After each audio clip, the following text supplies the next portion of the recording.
کہانی شروع ہوتی ہے 20ویں صدی کے وسط سے، ایک ایسی سرزمین سے جسے انبیاء کی سرزمین کہا جاتا ہے، جہاں ایک ناجائز ریاست نے جنم لیا، اسرائیل نے، اور ایک ایسا ملک تھا جو تب خاموش تھا، ایران۔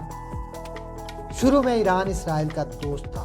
شاہ ایران محمد رضا پہلوی امریکہ کا قریبی اتحادی تھا، اسرائیل کو تیل دیتا تھا، خفیہ معلومات بانٹتا تھا اور فلسطینیوں کے خلاف اسرائیلی مظالم پر لب کشائی نہیں کرتا تھا۔ لیکن پھر ہوا کچھ ایسا جس نے تاریخ کی کروٹ بدل دی۔ 1979 میں ایران میں آیا ایک ایسا انقلاب جس نے نہ صرف حکومت بدلی بلکہ پورا نظام بدل کر رکھ دیا۔ شاہ ایران کا تختہ الٹا اور امام خمینی نے اسلامی جمہوریہ ایران کی بنیاد رکھی۔ اس انقلاب نے اسرائیل کے لیے خطرے کی گھنٹی بجا دی، کیونکہ امام خمینی نے صرف بادشاہت نہیں گرائی بلکہ اس کے ساتھ امریکہ، اسرائیل اور مغربی تسلط کو بھی چیلنج کر دیا۔ انہوں نے کہا اسرائیل ایک ناجائز ریاست ہے، ایک غاصب حکومت ہے جس نے مسلمانوں کے قبلہ اول پر قبضہ کر رکھا ہے۔ انہوں نے یوم القدس کا اعلان کیا اور کہا ہر مسلمان کا فرض ہے کہ فلسطین کو آزاد کرائے۔ یہ اعلان فقط الفاظ نہ تھے بلکہ ایک نظریاتی اعلان جنگ تھا۔ اب ایران اسرائیل کا سب سے بڑا دشمن بن چکا تھا اور اسرائیل ایران کو دنیا کا سب سے بڑا خطرہ سمجھنے لگا۔ لیکن یہ دشمن صرف الفاظ تک محدود نہ رہے۔ ایران نے ایک مزاحمتی بلاک قائم کیا، لبنان میں حزب اللہ، فلسطین میں حماس و اسلامک جہاد، شام میں فاطمیون، زمبیون، عراق میں حشد الشعبی اور یمن میں انصار اللہ۔ ایران نے ایک نظریہ دیا جہاں ظلم ہو وہاں مذمت فرض ہے، اور سب سے بڑا ظلم بیت المقدس پر اسرائیل کا قبضہ ہے۔ اسرائیل نے اس مذمت کو روکنے کے لیے ہر حربہ استعمال کیا، ایران پر عالمی پابندیاں لگوائیں، سائنسدانوں کو قتل کروایا، نیوکلیئر تنصیبات پر سائبر حملے کروائے اور ایران کو عالمی سطح پر تنہا کرنے کی کوشش کی۔ لیکن ایران جھکا نہیں، اس نے ہر حملے کا جواب دیا، کچھ خاموشی سے، کبھی براہ راست میدان جنگ میں۔ اور جب حزب اللہ نے 2006 کی جنگ میں اسرائیل کو شکست دی تو دنیا نے دیکھا کہ ایران کی حمایت یافتہ تنظیم کس قدر طاقتور ہو چکی ہے۔ اس کے بعد شام کی جنگ آئی، جہاں ایران نے بشار الاسد کی حکومت کو سہارا دیا۔ زمبیون اور فاطمیون کے لشکر شام کی سرزمین پر اسرائیل کے منصوبے خاک میں ملا رہے تھے۔ اسرائیل نے شام میں ایران کے فوجی ٹھکانوں پر سینکڑوں بار بمباری کی، لیکن ایران کی پیش قدمی نہ رکی۔ پھر آیا 2020 کا سال جب اسرائیل نے بعض عرب ریاستوں، متحدہ عرب امارات، بحرین، مراکش سے ابراہیم معاہدے کے تحت تعلقات قائم کیے۔ ایران نے چیخ کر کہا یہ فلسطین سے غداری ہے، یہ صہیونیت کے قدم چومنا ہے، یہ قبلہ اول کی بے حرمتی ہے۔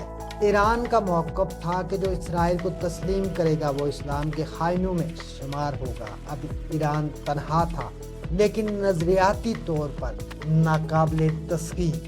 2021، 2022 اور 2023 ایران پر دباؤ بڑھتا رہا، لیکن ایران نے فلسطین کی حمایت نہیں چھوڑی۔ ہر سال یوم القدس پر لاکھوں ایرانی سڑکوں پر نکلتے اور امام خمینی کا پیغام دہراتے، اسرائیل نابود ہو کر رہے گا۔ پھر آیا 2024 جب اسرائیل نے غزہ میں حماس پر وحشیانہ حملے کیے اور ہزاروں فلسطینی شہید ہوئے۔ ایران نے پوری طاقت سے جواب دیا، حماس کو اسلحہ، ٹریننگ اور ٹیکنالوجی فراہم کی، حزب اللہ کو متحرک کیا، حتیٰ کہ انصار اللہ نے اسرائیل کے تجارتی جہازوں کو نشانہ بنایا۔ دنیا کے سمندروں میں جنگ چھڑ گئی تھی، لیکن اصل آگ ابھی بھڑکنی باقی تھی۔ پھر آیا جون 2025، اسرائیل نے ایران کے اندر ایک خفیہ ایٹمی تنصیب پر حملہ کیا۔ ایران خاموش نہ رہا۔ اسی رات لبنان، شام اور غزہ سے سینکڑوں راکٹ اسرائیل پر برسنے لگے۔ حزب اللہ نے شمالی اسرائیل میں درجنوں فوجی اڈے تباہ کر دیے۔ حماس نے جنوبی اسرائیل کو آتش زدہ کر دیا۔ حوثیوں نے بحیرہ احمر میں اسرائیلی جنگی جہازوں کو نشانہ بنایا اور ایران نے براہ راست میزائل حملے کیے۔ یہ پہلی بار تھا کہ ایران اور اسرائیل براہ راست جنگ میں ملوث ہوئے۔ امریکہ حرکت میں آیا، لیکن ایران کے پیچھے چین اور روس کھڑے تھے۔ پاکستان، شام، عراق اور لبنان سب نے کھل کر یہ خاموشی سے ایران کی حمایت کی، اور تب آیت اللہ خامنئی نے اعلان کیا، ہم اس وقت تک نہیں رکیں گے جب تک بیت المقدس آزاد نہیں ہو جاتا اور اسرائیل کا وجود ختم نہیں ہو جاتا۔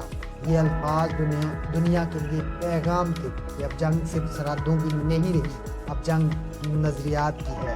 یہ جنگ اب آخری مارکہ کی طرف بڑھ رہی ہے، جس کا ذکر رسول اللہ صلی اللہ علیہ وآلہ وسلم نے فرمایا، آخر زمانے میں ایک جنگ ہوگی جس میں مسلمان مشرق سے کالے جھنڈوں کے ساتھ آئیں گے اور بیت المقدس کو آزاد کریں گے۔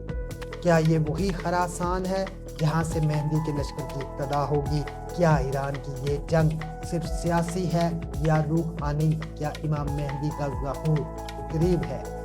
سوال بڑھ رہے ہیں، جواب میدان جنگ میں دیے جا رہے ہیں، اور شاید وہ وقت قریب ہے جب اسرائیل کا وجود صرف کتابوں میں باقی رہ جائے گا۔ یاد رکھو، یہ صرف ایران اور اسرائیل کی جنگ نہیں، یہ حق اور باطل کا ٹکراؤ ہے۔ اور اب سوال صرف یہ ہے، کیا تم، میں، ہم سب مسلمان اس وقت کے لیے تیار ہو؟ اگر ویڈیو آپ کو پسند آئے تو چینل کو سبسکرائب کیجئے گا، کیونکہ میں لاتا ہوں وہ جو سب چھپاتے ہیں۔ اگلی ویڈیو تک مجھے دیجیے اجازت، اللہ حافظ۔